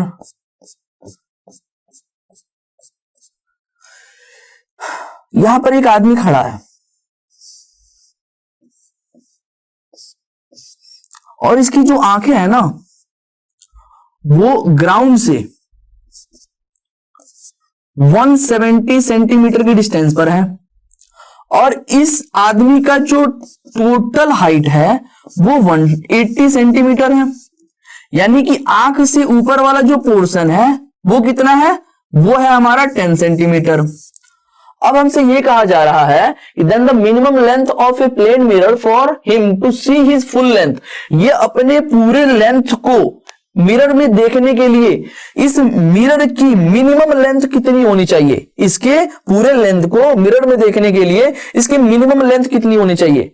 ठीक है, तो क्या होगा कि इसका सर भी इसकी आंखों, इसका सर का इमेज इसकी आंखों में बनना चाहिए और इसके पैर का भी इमेज इसकी आंखों में बनना चाहिए। ध्यान से समझना, इसके सर का भी इमेज इसकी आंखों में बनना चाहिए, इसके पैर का भी इमेज इसकी आंखों में बनना चाहिए। बात समझ में आ रही है आप लोगों को? तो इसको देखिए, मैं समझने के लिए मैं यहां पर पहले इस चीज को एक्सप्लेन कर देता हूं, फिर मैं यहां पर समझाऊंगा आगे आप लोगों को। जैसे कि मान लीजिए कि इतना बड़ा कोई ऑब्जेक्ट है,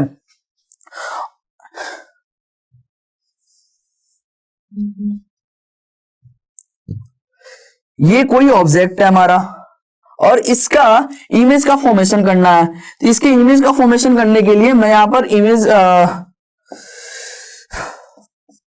मिरर भी बना देता हूं। क्या होगा कि अगर यहां पर इसकी आंखें हैं कहीं पर, जैसे कि मैं कंसीडर कर लेता हूं, ठीक है, यहां पर इसकी, यहां पर चलिए यहां पर मैं मान लेता हूं कि यहां पर इमेज का फॉर्मेशन मतलब इसको दिखना चाहिए। इसको दिखने के लिए क्या होगा, अगर इसी को जस्ट देखना है, मैं वहीं पर भी सॉल्व कर देता हूं, यहां पर कोई जरूरत नहीं है। चलिए ठीक है, ये आ जाइए। देखिए क्या है कि इसकी आंखों में इसके हेड का भी इमेज बनना चाहिए और इसके पैरों का भी इमेज बनना चाहिए। तो उसके लिए क्या है, जैसे क्या होता है कि इमेज का फॉर्मेशन कैसे होता है, इमेज का फॉर्मेशन कैसे होता है, यहां पर कोई ऑब्जेक्ट है और यहां पर कोई आदमी है और इसका ये ऑब्जेक्ट है हमारा और ये ऑब्जर्वर है। इसका इमेज बनना चाहिए यहां पर, मतलब इसकी आंखों में बनना चाहिए। ये ऑब्जर्वर है जो इसके इमेज को इसमें देख रहा है। तो होता यह है कि यहां से लाइट रे ऐसे ट्रेवल करती है, जाती है और नॉर्मल से सेम एंगल बनाते हुए रिटर्न आ जाती है। तो ये हमें ऐसा लगता है कि इधर कहीं से आ रही है हमारी ये रे लाइट। ये angle of incidence angle of reflection के बराबर होना चाहिए। तो होता यह है कि angle of incidence angle of reflection के बराबर होना चाहिए। दूसरी चीज, अगर मैं यहां पर एक लाइन ड्रॉ करूं तो ये परपेंडिकुलर है, ये भी 90 डिग्री, ये भी 90 डिग्री, ये भी 90 डिग्री, एंगल आई एंगल आर के बराबर। तो क्या हो जाएगा, ये जो दोनों ट्रायंगल है एक दूसरे के क्या हो जाएंगे, सिमिलर हो जाएंगे, यानी ये वाली लेंथ इस वाले लेंथ के बराबर हो जाएगी। बस मैं आपको ये समझाना चाह रहा था। ठीक है, ये वाली जो अगर लेंथ x होगी तो ये वाली लेंथ भी क्या हो जाएगी, x हो जाएगी। तो बात यह है कि अगर इमेज इसके बिल्कुल बीच से एक लाइन ड्रॉ कर दें तो ये एक नॉर्मल की तरह काम करेगा और यहां से लाइट रे ऐसे गई, फिर एंगल यहां से क्या हो जाएगी, सेम एंगल बनाती हुई, अगर ये एंगल आई होगा और ये एंगल आर होगा, अगर ये दोनों एंगल सेम करूंगा मैं, तो फिर ये लाइट रे अगर ये ऐसे गई और ये ऐसे रिफ्लेक्ट होकर के डायरेक्ट इसकी आंखों में कब पड़ेगी, जब अगर ये लाइन जो नॉर्मल हमने ड्रॉ करा हुआ है बिल्कुल इसके सेंटर से गया होगा, यानी ये वाली लेंथ इस वाले लेंथ के बराबर होनी चाहिए।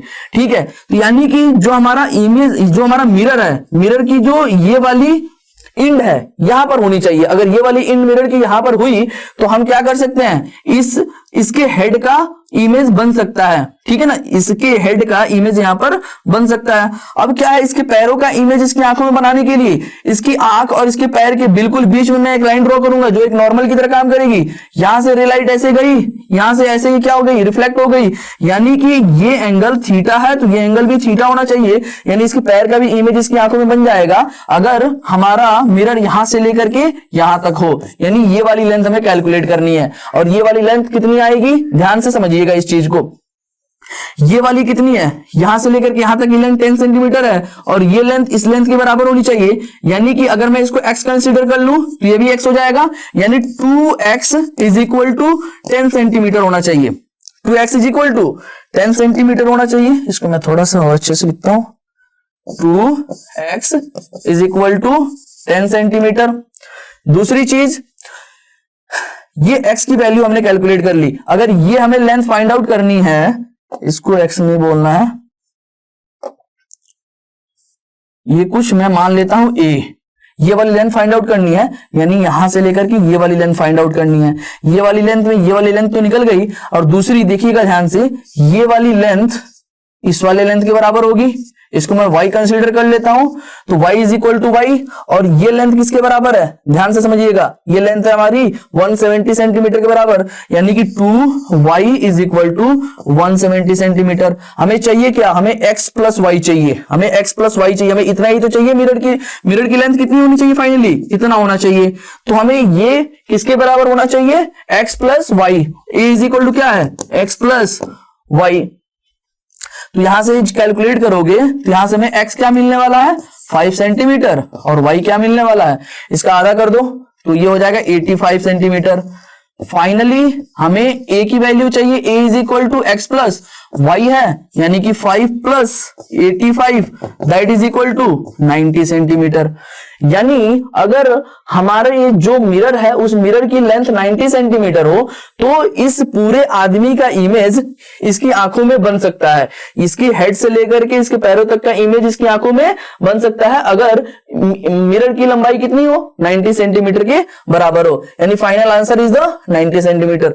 अब देखिए, अगर आपको ये समझ में आ गया होगा तो बहुत अच्छी बात है, आप कैसे भी प्रॉब्लम इमेज फॉर्मेशन से रिलेटेड कर सकते हैं। लेकिन अगर आपको समझ में नहीं आया होगा तो इसके लिए एक फॉर्मूला होता है, और वो फॉर्मूला बिल्कुल आसान है। आपको ये याद रखनी है कि कभी भी किसी भी ऑब्जेक्ट की लेंथ जितनी है और उसके पूरे इमेज का फॉर्मेशन, उसके पूरे लेंथ का इमेज अगर किसी मिरर में बनाना है तो मिरर की जो लेंथ होनी चाहिए ना, उस ऑब्जेक्ट की लेंथ की आधी होनी चाहिए, उस ऑब्जेक्ट की लेंथ की आधी होनी चाहिए। तो आप ये चीज याद रख सकते हो,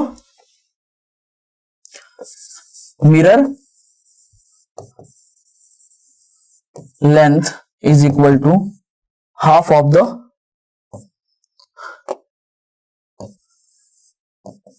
object length for the whole image formation. कोई भी ऑब्जेक्ट है और उसके पूरे के पूरे ऑब्जेक्ट की इमेज का फॉर्मेशन करना है किसी मिरर में, तो उस मिरर की लेंथ अगर ऑब्जेक्ट की लेंथ की आधी हो गई है तो उस उसके मिरर में हम इमेज का फॉर्मेशन आसानी से उस पूरे ऑब्जेक्ट का कर सकते हैं। ठीक है, तो आधी होनी चाहिए। तो इस आदमी की टोटल लेंथ कितनी थी, 180 सेंटीमीटर की तो थी ना। A man 180 centimetre high stands in front of a plane mirror.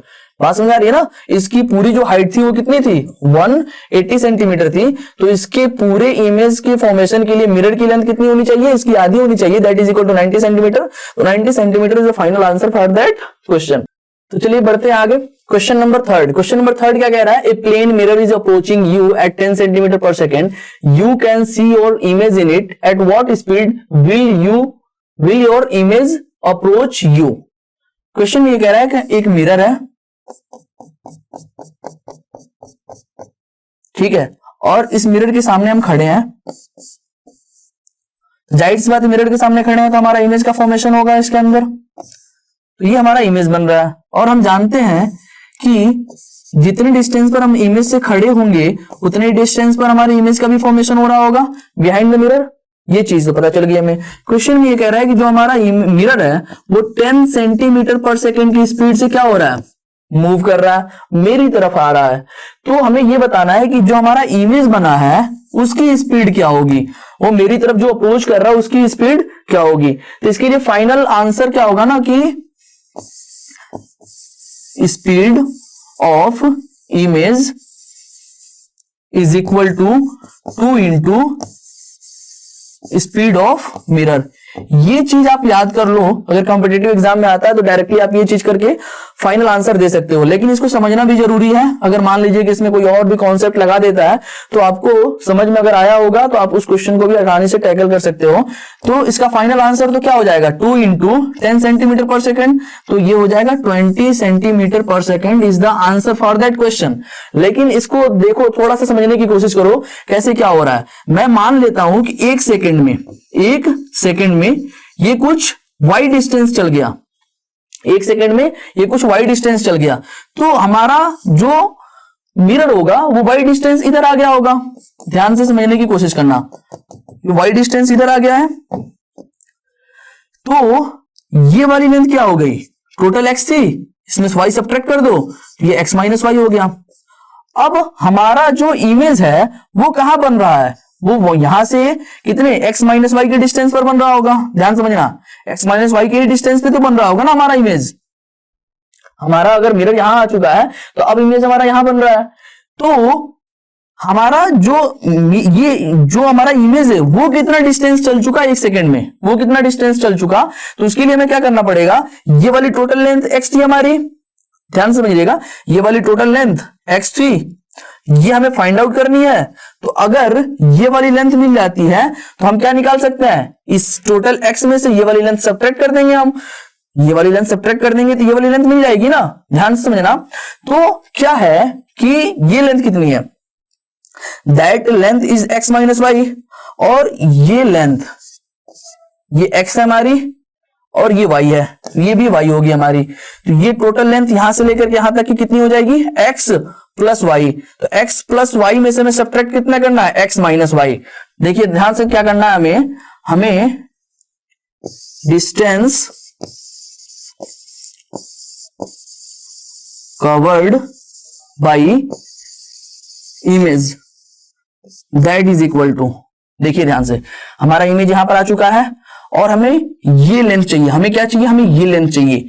तो अगर इस टोटल लेंथ में से ये वाली लेंथ मैं सब्ट्रैक्ट कर देता हूं, क्योंकि ये वाली लेंथ मुझे पता है x माइनस वाई, और ये टोटल लेंथ मुझे कैलकुलेट करनी है, तो यहां से लेकर के यहां तक x है और यहां से यहां तक y है, तो x प्लस वाई में से सब्ट्रैक्ट क्या करना है, x minus y, x plus y में से मुझे सब्ट्रैक्ट करना है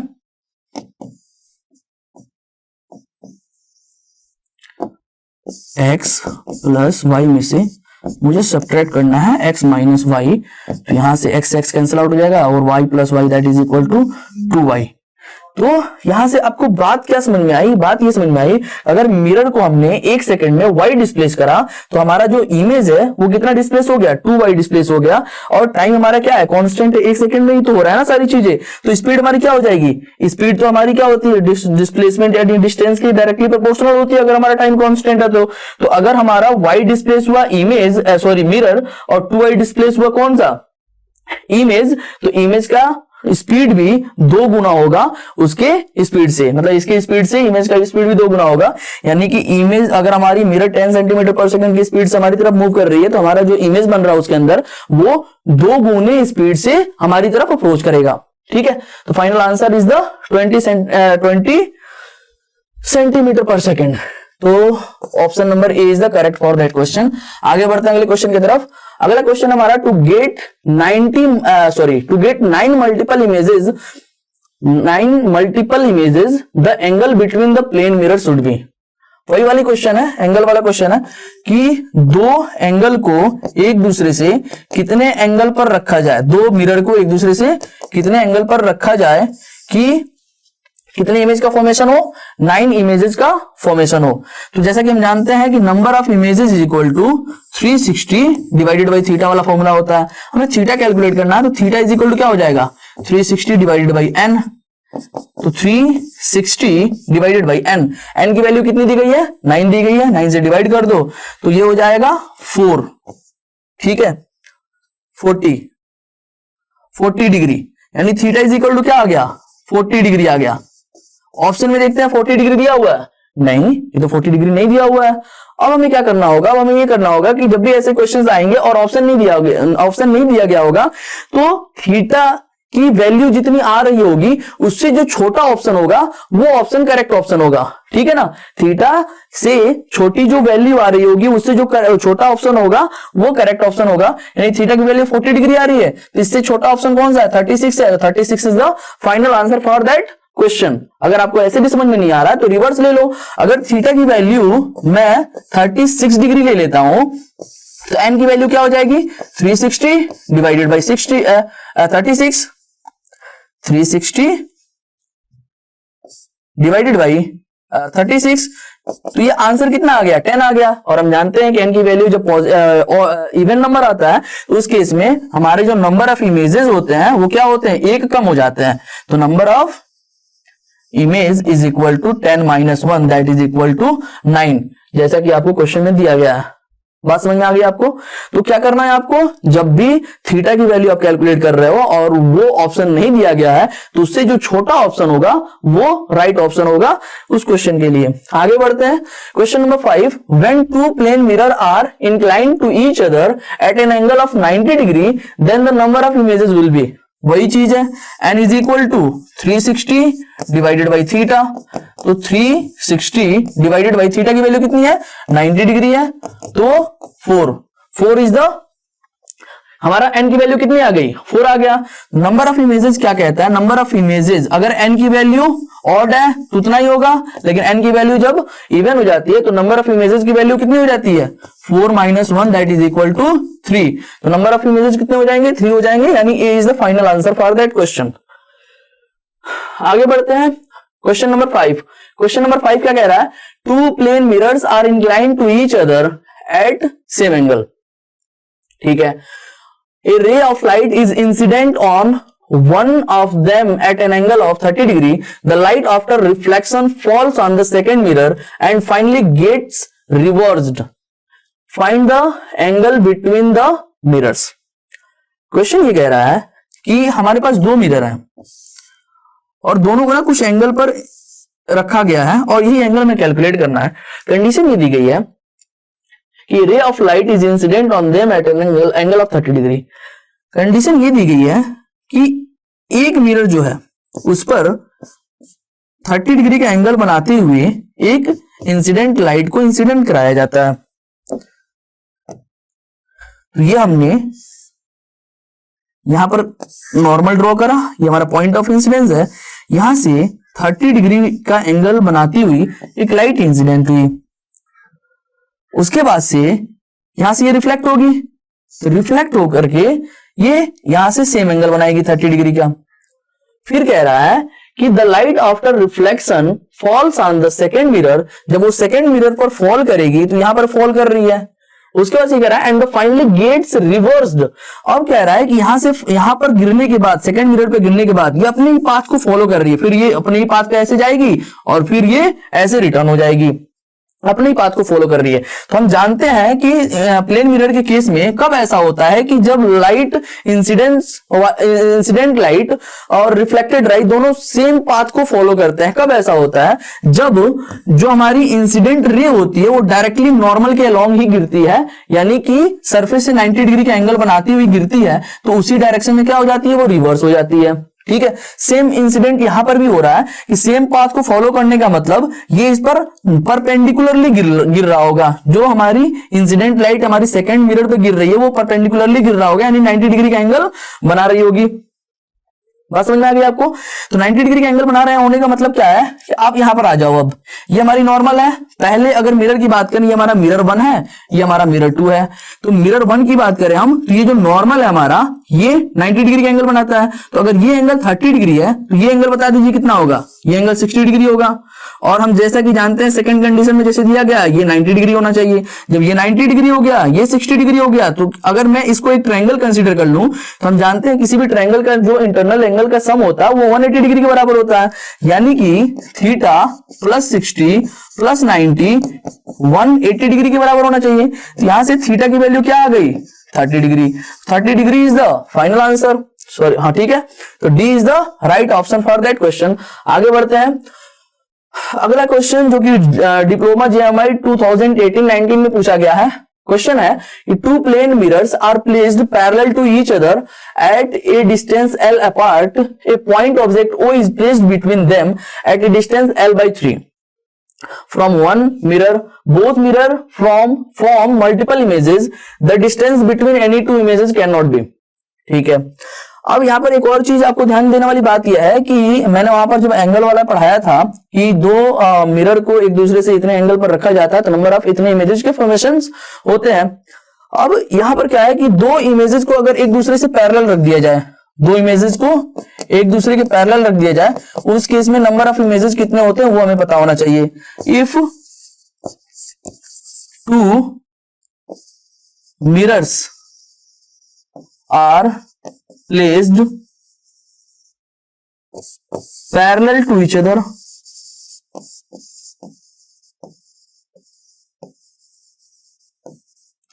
देन नंबर ऑफ इमेजेस क्या हो जाएगा, 360 डिवाइडेड बाई थीटा होता है, तो 360 डिवाइडेड बाई थीटा। बताओ दो पैरेलल लाइन के बीच की एंगल कितनी होती है, 0 डिग्री, तो 0 यानी 0 से किसी भी नंबर में डिवाइड करते हैं तो क्या आता है, इनफाइनाइट आता है।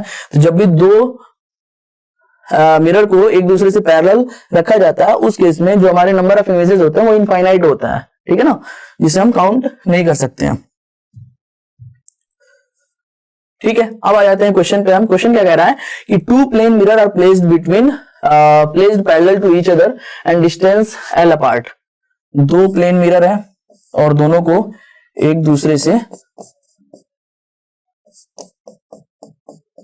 पैरेलल रखा गया है और इन दोनों के बीच की जो डिस्टेंस है वो L है।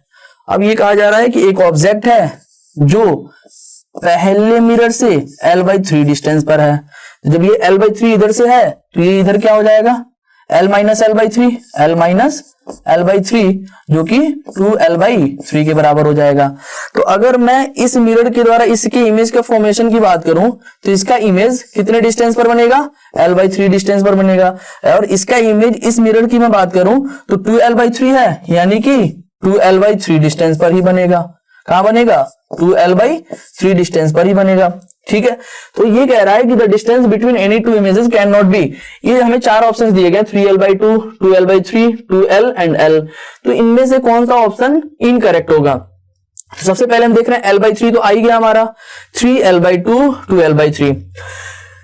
अब ये जो इमेज बना है इसके द्वारा, अब ये इमेज इसके लिए ना ऑब्जेक्ट का काम करेगा। इस मिरर के लिए ये वाला इमेज, इसको मैं ऑब्जेक्ट कह देता हूं। ये हमारा इमेज 1 हो गया, ये हमारा इमेज 2 हो गया।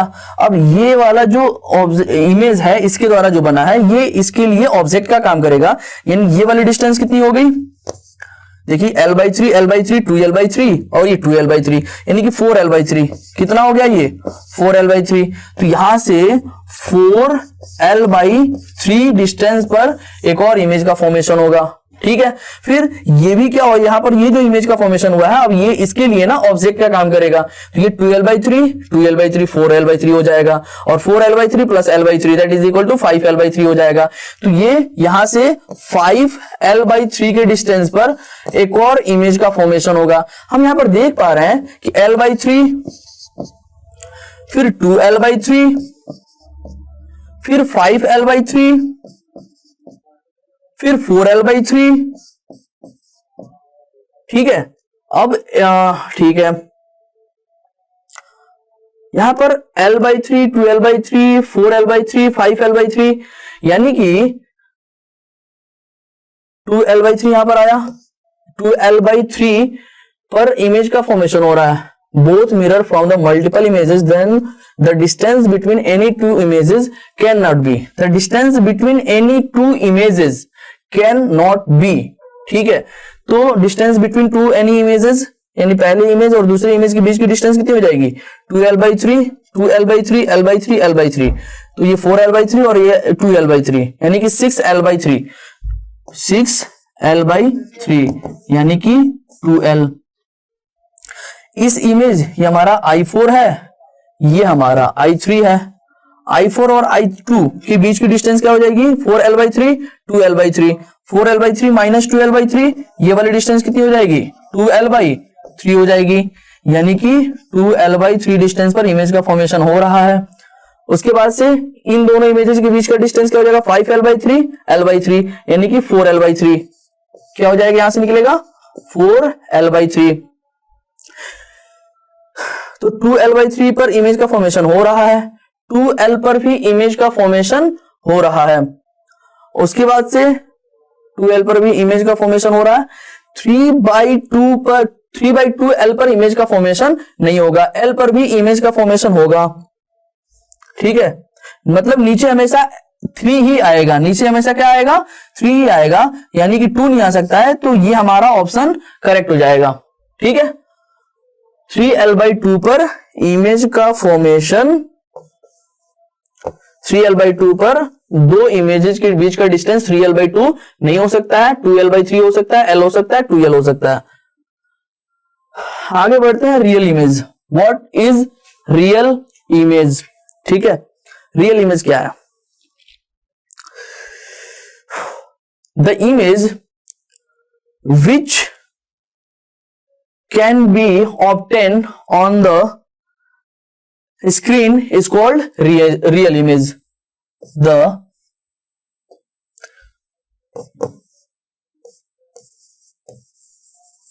image which can be obtained on the screen is called real image. The image which cannot be obtained on screen is called virtual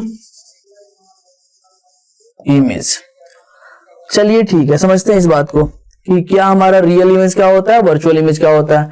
real image वो इमेज होता है जिसको हम ना स्क्रीन पर फाइंड आउट कर सकते हैं, स्क्रीन पर प्राप्त कर सकते हैं। जैसे आप लोगों ने सिनेमा घरों में देखा होगा कि प्रोजेक्शन से जैसे अब तो नहीं हो रहा, अब तो डायरेक्टली स्क्रीन पे ही लगाए जाते हैं, लेकिन पहले क्या होता था ना, जो सिनेमा घर होता है उनमें प्रोजेक्शन से हमारी मूवीज जैसे पर्दा होता था, ठीक है, आगे सामने पर्दा लगा होता था और उस पे प्रोजेक्शन पड़ रहा होता है, ठीक है, जिससे कि इमेज का फॉर्मेशन होता है और हम मूवी देख पाते हैं। वो सारे के सारे इमेजेस ही होते हैं जो मूवी चल रही होती है वहां पे, तो वो उसे हम ना पर्दे पर यानी कि स्क्रीन पर फाइंड आउट कर पा रहे हैं। जैसे कभी कभी आपने देखा होगा कि छाया बन रही होती है, कि सन हमारा ऐसे अगर जैसे मेरी छाया यहाँ पर बन रही होगी शायद, ठीक है, तो छाया जो बन रही होती है वो क्या होती है, एक किसी भी स्क्रीन पर फाइंड आउट हो रही होती है। तो ऐसे इमेजेस को हम रियल इमेजेस कह देते हैं। और वर्चुअल इमेज क्या होता है, जैसे कि मान लीजिए कि हम मिरर के सामने खड़े हैं और मिरर के अपोजिट साइड में हमारा इमेज बन रहा होता है जिसको हम टच या छू नहीं सकते, टच नहीं कर सकते, छू नहीं सकते, तो ऐसे इमेजेस को हम वर्चुअल इमेजेस कह देते हैं, जो दिखाई तो देते हैं लेकिन उन्हें हम स्क्रीन पर फाइंड आउट नहीं कर सकते, तो ऐसे इमेजेस को हम वर्चुअल इमेज कह देते हैं, ठीक है।